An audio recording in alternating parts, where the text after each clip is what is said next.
பக்தி ஒளி நேயர்களுக்கு வணக்கம். இப்ப நம்ம கடகராசியுடைய அதிர்ஷ்ட கதவு எதுன்னு பார்த்தா நம்மளுக்கு ரொம்ப நல்லா இருக்கும்னு நினைக்கிறேன்.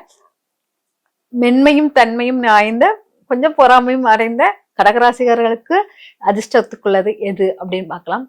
நீங்க பாத்தீங்கன்னா அவ்வளவு புத்திசாலித்தனம், அவ்வளவு தந்திரவாதிகள் கடகராசிக்காரர்கள். புத்திசாலியும் தந்திரம் நிறைவந்தவர்கள், அதே சமயம் அன்பை போற்றக்கூடியவர்களாகவும் அமைதித்தன்மை உடையவர்களாகவும் இருப்பீர்கள் அப்படிங்கிறத எடுத்துக்கிட்டு கடகராசிக்காரர்களுக்கு வெற்றி தரக்கூடிய அதிர்ஷ்டத்தை தரக்கூடிய கடவுள் என்ன, அதிர்ஷ்டம் தருவதற்கு நம்ம என்னெல்லாம் செய்யணும் அப்படிங்கிறத பார்க்கலாம். அதிர்ஷ்டம் தரக்கூடிய கடவுள் அப்படின்னு பாத்தீங்கன்னா நம்மளுடைய ஊர்காவல் தெய்வம் அப்படிமோ அல்லது நம்மளுடைய சனீஸ்வர பகவான் வழிபாடுகளை எடுப்பதுதான் அதிர்ஷ்டம் தரக்கூடியது. சனீஸ்வரன் பகவானுக்கு நல்லெண்ணெய் தீபம் ஏற்றுவது சனிக்கிழமை கரெக்டா ஈவினிங் போல எடுத்துறது ரொம்ப நல்லது. அதுக்கப்புறம் பாத்தீங்கன்னா நீங்க நாய்களுக்கு உணவு கொடுப்பது ரொம்ப மிக சிறப்பாக இருக்கும். கடகராசிக்காரர்களுக்கு வெறும் சனீஸ்வரன் மட்டும் இல்ல, காளிதேவ வழிபாடும் மிக சிறப்பாக இருக்கும். ஆனா காளிதேவ வழிபாடு கொடுப்பது மிக நல்லது. கடகராசிக்காரர்களுக்கு இன்னொரு முக்கியமான என்னன்னா அவங்களுடைய அதிர்ஷ்ட வாய்ப்புகள் அடிக்கடி பூசணிக்காய் வைத்து தன்னை சுத்தி கொள்ளுதல் மிக சிறந்த நல்பலனை கொடுக்கும். ஏன்னா கடகராசிக்காரர்கள் நல்ல திருஷ்டியில் அகப்படுவார்கள். அதெல்லாம் இவங்க பூசணியை வைத்து யாராச்சும் வச்சு சுத்தி போட்டுக்கிட்டே இருக்கிறது சிறப்பாக இருக்கும். அதுக்கப்புறம் கடகராசிக்காரர்களுக்கு நான்வெஜ் அசைவ உணவர்களாக இருந்தா அசைவ உணவுகளை தானமாக கொடுப்பது சிறந்த பலனை தொடரும் அப்படிங்கிறது.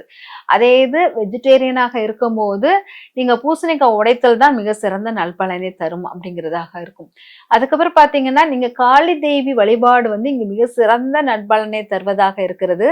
ஆனால் காளியை இங்க கரெக்டா பாத்தீங்கன்னா ஒரு 8 மணில இரவு 8 மணில பூஜிக்க ஆரம்பிச்சீங்கன்னா 8 to 9:30 அந்த மாதிரிக்குள்ள பூஜிட்டு அப்படியே தூங்குனீங்கன்னா உங்களுக்கு காளி வரம் உங்களுக்கு தருவாள் அப்படிங்கிறது சிறிது மையம் இல்லை. 8, 9:30, 10 கூட எடுக்கலாம். காளி தேவி வழிபாடை நீங்க எடுத்து கும்பிட்டுக்கிட்டே இருந்தீங்கன்னா மிகப்பெரிய சக்தியாக இருக்கும். பொதுவாக இந்த கடகராசிக்காரர்கள் அமாவாசை தினங்களில் காளி வழிபாடு எடுப்பது சிறந்த நல்ல பலனை தரும். ஏன்னா கடகராசிக்காரர்கள் செய்வினை கோளாறுகளை எஃபெக்ட் ஆவாங்க. நிறைய நெகட்டிவான கண்ணுக்கு தெரியாத ஒரு எதிரிகளால தான் அவங்க பிரச்சனையே உருவாகும். அதனாலதான் இந்த காளிதேவ வழிபாடை உருவாக்குனீங்கன்னா உங்களுக்கு அந்த கண்ணுக்கு தெரியாத எதிரிகளை அகற்றி விட்டு அதுக்கப்புறம் உங்களுக்கு அதிர்ஷ்டத்தை உருவாக்கக்கூடியதாக மாறிவிடும். அதிர்ஷ்டத்தை உருவாக்கக்கூடிய அந்த தன்மை என்னன்னா பொதுவாக கடகராசிக்காரர்களுக்கு என்னன்னா காற்றின் தன்மையில் தான் நிறைய அதிர்ஷ்டத்தை உருவாக்கக்கூடியதாக இருக்கும். அதனால இவங்க காற்றை வசியப்படுத்தும் தன்மையாக சரக்கலையை பயன்படுத்துவது மிக சிறப்பாக இருக்கும். யோகா சரக்கலை எல்லாம் இவங்களுக்கு ரொம்ப நல்லா இருக்கும். அதே போல் காற்றில்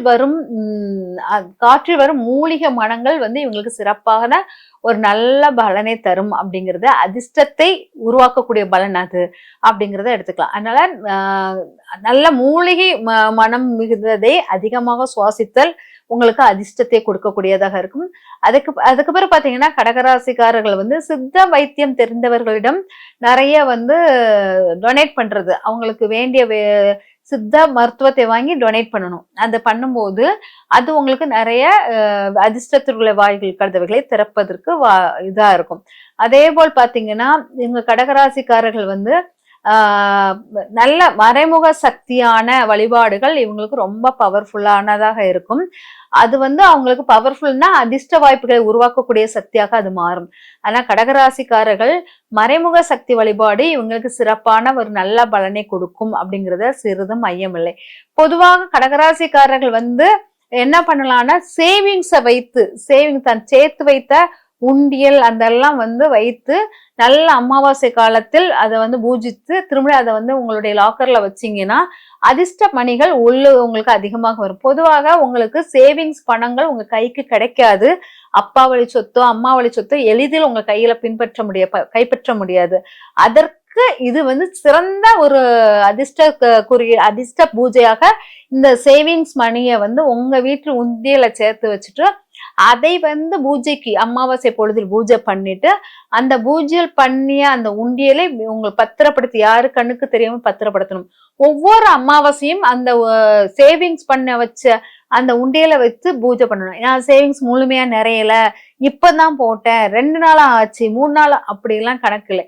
உங்களுக்கு உண்டியலில் உள்ளுக்கு பணம் போட்டுட்டீங்கனாலே அது சேவிங்ஸ் பணமாக மாறிவிடும். அந்த பணத்தை வைத்து பூஜை பண்ணுவது மிக சிறப்பாக இருக்கும் அப்படிங்கறத எடுத்துக்கலாம். இவர்கள் பயன்படுத்த வேண்டிய இது பூக்கள் பாத்தீங்கன்னா இருவாச்சி பூக்களை பயன்படுத்துவது சிறப்பாக இருக்கும். அம்மனுக்கு இருவாச்சி பூக்கள், அதாவது காளி அம்மனுக்கு இருவாச்சி பூக்கள் பயன்படுத்துவது சிறப்பாக இருக்கும். மரு அப்படிங்கிற ஒரு பூ இருக்குது. அந்த பூ இல்ல, அது ஒரு செடி, மனமுள்ள ஒரு பச்சை பசேல்னு இருக்கும்.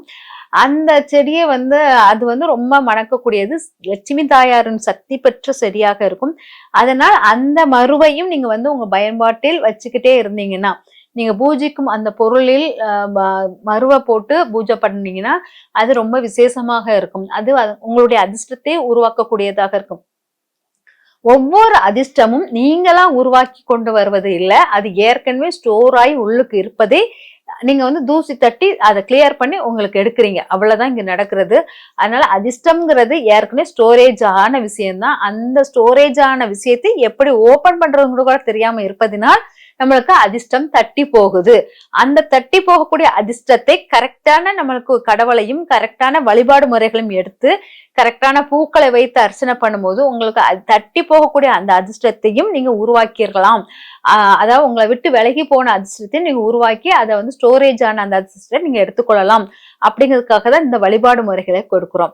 பொதுவாக நீல பூக்கள் அப்படிங்கிற மாதிரி நீல பூக்களை கூட இந்த வழிபாட்டில் பயன்படுத்துவது சிறப்பானதாக இருக்கும். அதனால நீல பூக்கள் பயன்படுத்தி இறைவனுடைய முழுமையான அருளை பெற்று உங்களுடைய அதிர்ஷ்ட வாய்ப்புகளை பெருக வச்சு வாழ்க்கையில் வெற்றிகளை பல பெற வாழ்த்துக்கள். நன்றி.